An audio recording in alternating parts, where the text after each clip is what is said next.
porque Dios se lo manifestó. Porque las cosas invisibles de Él, su eterna potencia y divinidad, se echan de ver desde la creación del mundo, siendo entendidas por las cosas que son hechas, de modo que son inexcusables. Porque habiendo conocido a Dios, no le glorificaron como a Dios, ni dieron gracias, antes se desvanecieron en sus discursos, y el necio corazón de ellos fue entenebrecido.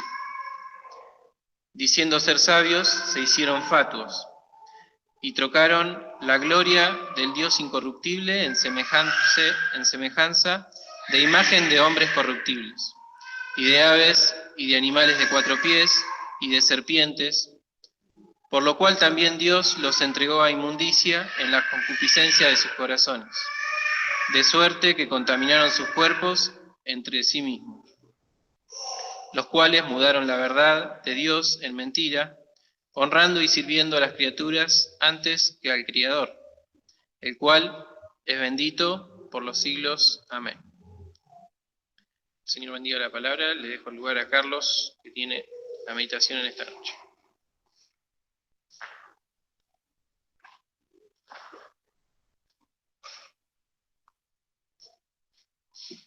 Buenas noches, hermanos.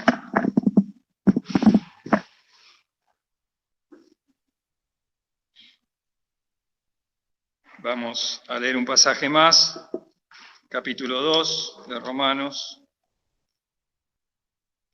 Leemos del versículo 1 al 5.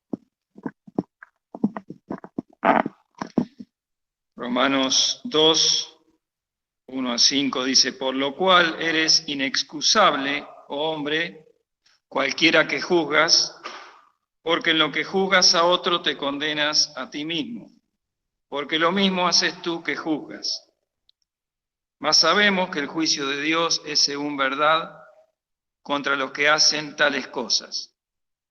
¿Y piensas esto, oh hombre, que juzgas a los que hacen tales cosas y haces las mismas, que tú escaparás del juicio de Dios?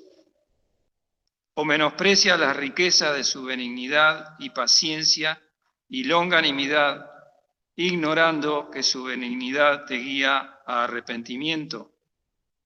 Mas por tu dureza y por tu corazón no arrepentido, atesoras para ti mismo ira para el día de la ira y de la manifestación del justo juicio de Dios.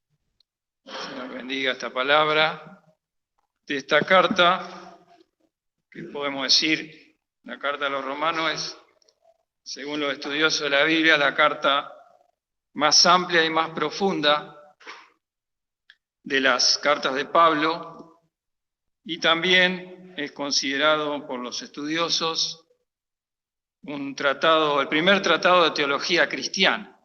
Así que podemos ver en esta carta mucha profundidad, pero también mucha claridad para entender la obra de Cristo. Podemos decir que el tema central es la cruz de Cristo, y los que saben dicen que es un antídoto contra todas las falsas doctrinas que andan alrededor del cristianismo, especialmente las doctrinas romanistas también, que es la salvación por las obras, por los méritos propios.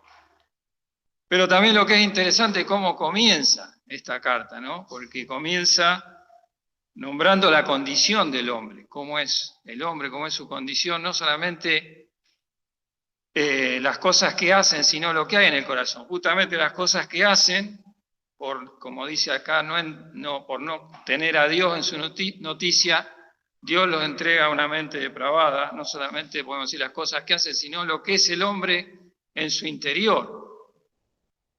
Así que nos da un cuadro del hombre, ¿no? En general, el hombre sin Dios. Y el versículo 2 que hemos leído del capítulo 2, versículo 1, dice: por lo cual eres inexcusable, hombre, cualquiera que juzga. ¿Por qué? Dice así, ¿no? Después de describir la condición del hombre.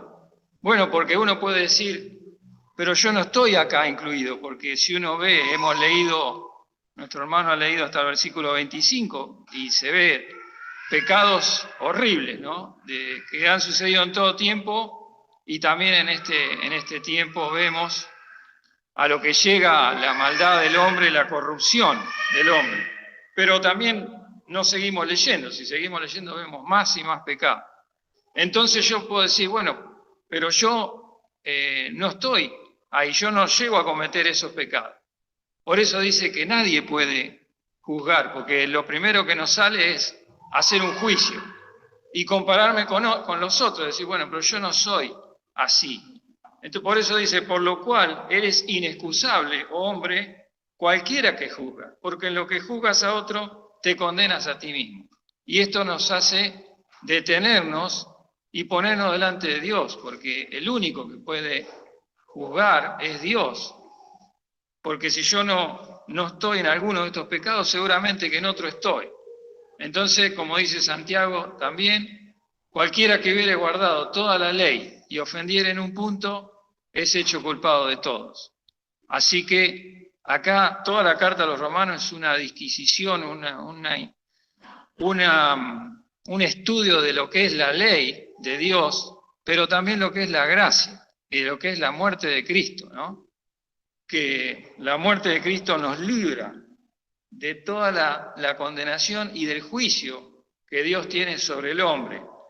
Pero la condición del hombre al escuchar, mejor dicho, la tendencia del hombre a escuchar esta palabra de Dios es a excusarse, a buscar una excusa y a buscar una comparación con los otros hombres. Por eso también, en el mismo capítulo 1, dice que Dios se ha manifestado claramente al hombre. Como dice en el versículo 20, por ejemplo, las cosas invisibles de Él, su eterna potencia y divinidad, se echan de ver desde la creación del mundo, siendo entendidas por las cosas que son hechas, de modo que son inexcusables. Ya con el solo hecho de la creación, al ver la creación, aún en este momento tan degradada por el pecado del hombre, podemos decir, nos maravillamos, ¿no es cierto? Cualquier cosa que vemos de la creación, lo más grande o lo más pequeño, eso nos habla de Dios. Y dice, ya con eso no habría excusa para el hombre. Pero no solo eso, sino el testimonio del Evangelio, el testimonio de Cristo. Como dice Pablo acá, ¿no? Versículo 16, no me avergüenzo del Evangelio, porque es potencia de Dios para salud a todo aquel que cree, al judío primeramente y también al griego. Así que, por un lado está nuestra condición, pero por otro lado está el testimonio de Dios tan claro para llegarnos a Él. Pero la tendencia del hombre es a excusarse, a buscar algo que no nos ponga delante del juicio de Dios. Por eso dice el versículo 2 del capítulo 2, mas sabemos que el juicio de Dios es según verdad contra los que hacen tales cosas. El único juicio verdadero es el de Dios. Y dice que el hombre está destituido de la gloria de Dios. El hombre, como dice también en Romanos capítulo 3, ¿no? Versículo 10, como está escrito, no hay justo ni aún uno. No hay quien entienda, no hay quien haga lo bueno. No solamente el hombre no es bueno, sino que no puede hacer nada para mejorar su condición con Dios. Por eso después viene la gracia de Cristo, ¿no es cierto? Pero acá, si seguimos con la lectura, versículo 3, y piensas esto, oh hombre, que juzgas a los que hacen tales cosas y haces las mismas, que tú escaparás del juicio de Dios. Y miremos el versículo 4, porque ahí está la clave, ¿no? La clave de no aceptar a Cristo, no entender la obra de Cristo. Porque por un lado está nuestra condición caída de pecado, que la reconocemos. Por otro lado está el testimonio de Dios. Pero en realidad lo que hace el hombre es menospreciar la obra de Dios. Como dice acá, o menosprecias las riquezas de su benignidad y paciencia y longanimidad. Las riquezas de Dios, su benignidad, longanimidad, que significa largura de ánimo, que Dios espera.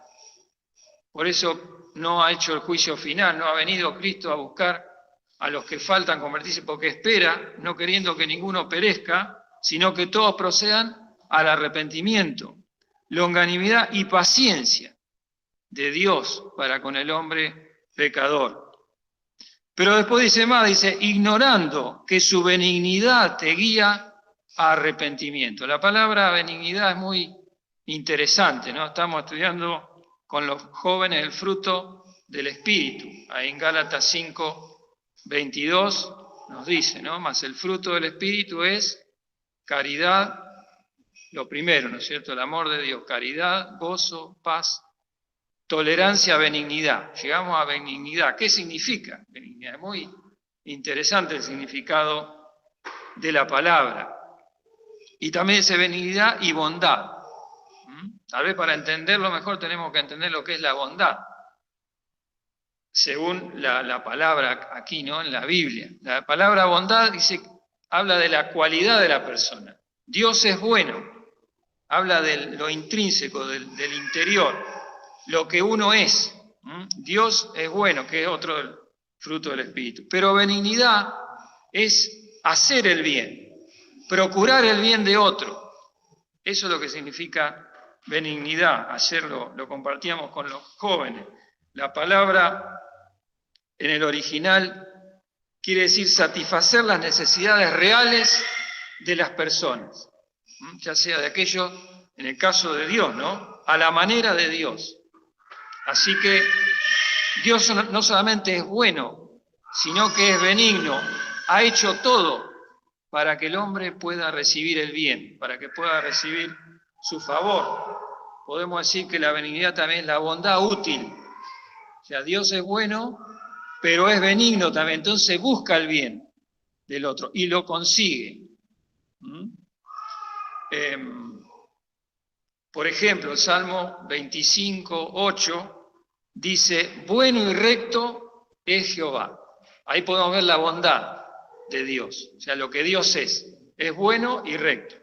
Y después dice, por tanto, Él enseñará a los pecadores el camino. Ahí está la benignidad. Dios es bueno y quiere hacer el bien al hombre, y lo puede hacer, cosa que el hombre a sí mismo no se puede hacer ningún bien. Así que, qué interesante esta palabra, ¿no? Benignidad. Y dice, o menosprecias las riquezas de su benignidad, y al final la nombra otra vez a este fruto, a esta característica del fruto del Espíritu. Ignorando que su benignidad te guía a arrepentimiento, es decir, cuando yo entiendo todo lo que Dios hace para sacarme del pecado, para salvarme, y cuando ya soy un hijo de Dios, todo lo que hace para restaurarme, para perdonarme, para que yo, a pesar de mis caídas y mis pecados, vuelva a su camino, eso me guía a arrepentimiento. Porque veo que Dios es tan bueno y veo que yo soy tan malo. Ignorando que su benignidad dice, o menosprecia. Ignorando que su benignidad te guía a arrepentimiento. No solo los pecados nos guían a arrepentimiento, sino el amor de Dios, que continuamente está buscando el bien, primeramente de sus hijos y también de las almas que necesitan acercarse a Él y conocerle para la salvación. ¿Cómo puedo entender esto que dice acá, no? La benignidad de Dios. ¿Cómo lo puedo entender? Bueno, por lo que Dios hizo, que mandó a su Hijo, pero lo tengo que entender para mí en una experiencia personal. Dice Pablo en 1 Timoteo 1:15, Cristo Jesús vino al mundo para salvar a los pecadores, de los cuales yo soy el primero, decía Pablo. Pablo sabía bien de la benignidad de Dios, porque Pablo, ¿qué hacía antes de convertirse? Perseguía a la iglesia de Cristo, y él lo sabía, y Cristo se le apareció ahí en el camino a Damasco, ¿no? Así que Pablo lo había experimentado y lo sabía, pero ¿cómo fue el apóstol cuando conoció al Señor? Entendió de la benignidad de Dios. Y también si entre nosotros hay alguna persona que todavía no ha aceptado a Cristo, tiene que entender que Dios le está buscando. No está acá por casualidad, tal vez piensa que alguien lo invitó y sí, seguramente, ¿no? O vinimos por una necesidad, algún problema que tenemos. Pero lo que tiene que entender es que Dios es benigno y Dios lo ha traído acá. Ninguno de nosotros estamos acá por casualidad. La benignidad de Dios, lo que Dios hace para que nosotros podamos recibir el bien. San Juan, capítulo 1, versículo 14, cuando habla de Cristo, dice: y aquel verbo fue hecho carne y habitó entre nosotros y vimos su gloria. Gloria como del unigénito del Padre, lleno de gracia y de verdad.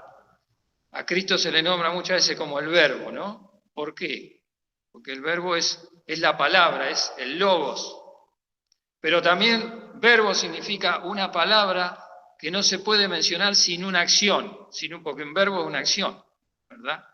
Así que ahí vemos la benignidad de Dios en la persona del Señor Jesucristo, el Hijo que vino, que no solamente nos amó, sino que quiso venir, y lo que tuvo que hacer, el costo que tenía que pagar para hacernos bien a nosotros.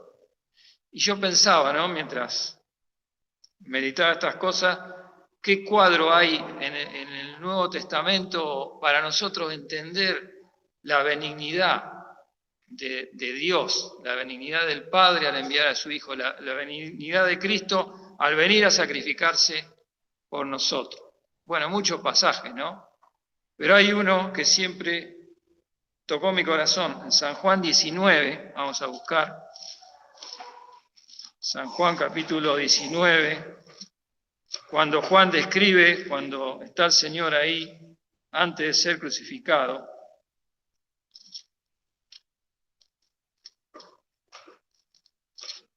San Juan 19, versículo 1, dice: así que entonces tomó Pilato a Jesús y le azotó, y los soldados entretejieron de espinas una corona y pusiéronla sobre su cabeza y le vistieron de una ropa de grana. Y decían: salve, Rey de los judíos, y dábanle de bofetadas. Entonces Pilato salió otra vez fuera y díjoles: he aquí os le traigo fuera para que entendáis que ningún crimen hallo en él. Y salió Jesús fuera llevando la corona de espinas y la ropa de grana, y dícele Pilato: he aquí el hombre. Y como le vieron los príncipes de los sacerdotes y los servidores, dieron voces diciendo: crucifícale, crucifícale. Díceles Pilato: tomadle vosotros y crucificadle, porque yo no hallo en él crimen. Podemos decir un resumen, ¿no?, de los padecimientos del Señor. Podemos ver varias cosas acá. Por ejemplo, el Señor, cómo estaba en ese momento, ¿no? Dice que Pilato le azotó, venía de ser maltratado por los judíos, y tenía una corona de espinas en la cabeza.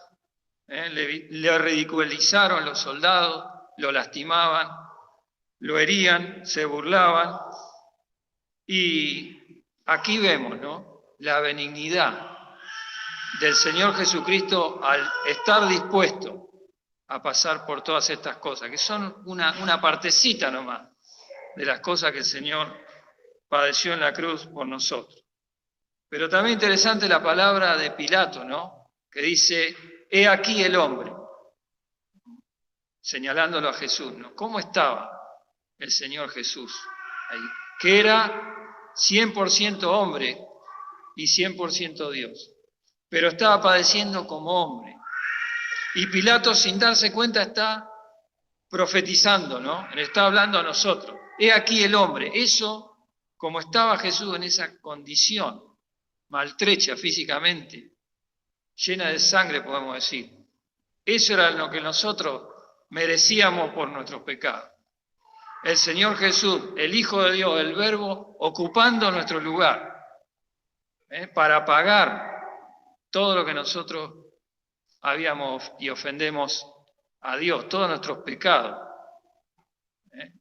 Cristo, el Hijo de Dios, su benignidad lo llevó a eso. Y no solamente a eso, sino después, ¿no? Esto es una partecita nomás, pero ¿cuánto habrá padecido el Señor en la cruz cuando el Padre tuvo que cargar todos los pecados de toda la humanidad sobre él? Y luego la ira de Dios, la justicia de Dios cayó sobre él.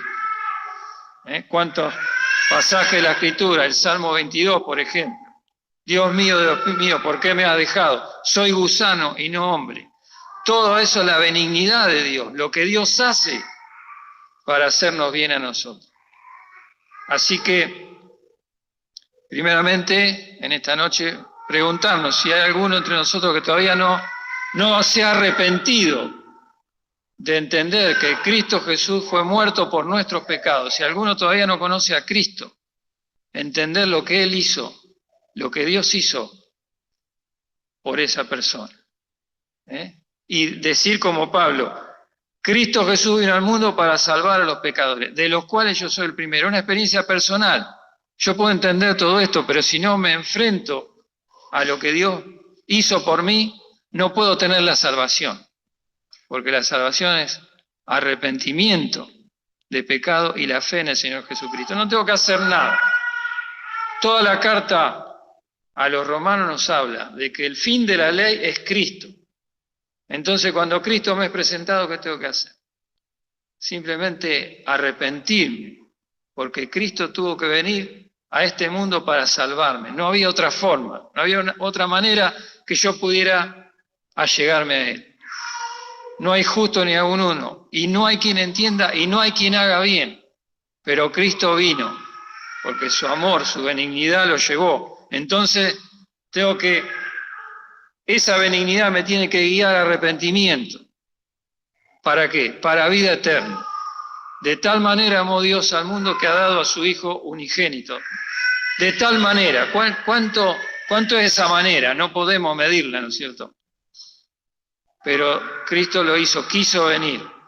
El Padre estuvo dispuesto a sacrificar a su Hijo, lo que más amaba, a su unigénito Hijo, para hacerme bien a mí. Entonces, si alguno no conoce a Cristo hoy, acéptele en su corazón. No está por casualidad, porque la benignidad de Dios lo trajo y ahora le muestra lo que hizo por él. Quiera el Señor que todos seamos de Cristo. Y si lo somos también, pensar, ¿no?, en este pasaje de Romanos. ¿Cuántas veces vemos que Dios nos perdona una y otra vez? Y esa benignidad de Dios nos tiene que guiar al arrepentimiento, porque ofendemos a Dios de tantas maneras. Pero el Señor nos quiere restaurar y nos quiere hacer el bien. Esa es la benignidad de Dios. Que realmente nos podamos poner cada uno delante del Señor y arrepentirnos, ¿no es cierto? Porque no debemos ignorar la benignidad, el amor de Dios, ese amor que no busca lo suyo, que vino para salvar. El Señor nos bendiga para que realmente nos pongamos delante del Señor y dejemos que esa benignidad de Dios, esa acción poderosa, porque Él no solamente quiere hacernos bien, lo puede hacer a través de la palabra de la cruz, ¿no? Como decía Pablo también, porque la palabra de la cruz es potencia y sabiduría de Dios para todo aquel que cree. A los llamados, así judíos como griegos, Cristo, potencia de Dios y sabiduría de Dios. Que podamos rendirnos ante ese amor, ¿no? Ante esa benignidad del Padre, del Hijo, que le llevó a amarnos de tal manera que puso su vida en la cruz por nosotros. Señor, nos bendiga.